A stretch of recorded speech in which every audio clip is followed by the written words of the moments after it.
Hi friends. ఈరోజైతే నేను అనుకోని విధంగా అయితే చాలా హ్యాపీగా ఉన్నాననమాట. దానికి కారణం ఏంటో ఈ వీడియో చివరి వరకు చూస్తే మీకే అర్థమవుతుందనమాట.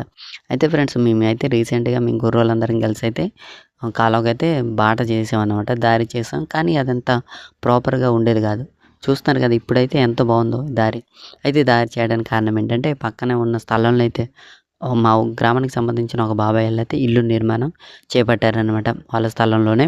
అయితే ఫ్రెండ్స్ మాకైతే తాతల తరాల నుంచి కూడా ఈ కాలువకి బాట ఈ విధంగానే ఉండేదనమాట. ఈ దారిలోనే ఉండేది. అదైతే ఇప్పుడు మూసివేయడం జరిగిందనమాట. అయితే మాకు అబ్జెక్షన్ పెట్టామనమాట. మా దారి మాకు కావాలి కాలువకంటే అప్పుడు ఈ బాబాయ్ ఆళ్ళే దయితే దారి చేసిస్తామంటే ఈ విధంగా దారి చేసి ఇస్తున్నారనమాట. ఇప్పుడైతే చాలా అంటే చాలా నీట్‌గా ఉందనమాట. సో ఫ్రెండ్స్ ఈ విధంగా అయితే నేను హ్యాపీగా ఉన్నానండి. వీడియో ఎలా అనిపించిందో కింద కామెంట్ తెలియచేయండి. అండ్ వీడియోని చూస్తే తప్పకుండా లైక్ చేయండి. ఛానల్‌ని అయితే సబ్స్క్రైబ్ చేసుకోండి. మరిన్ని మంచి వీడియోస్ మన ఛానల్‌లో చాలా ఉన్నాయి. చూడండి. జై హింద్.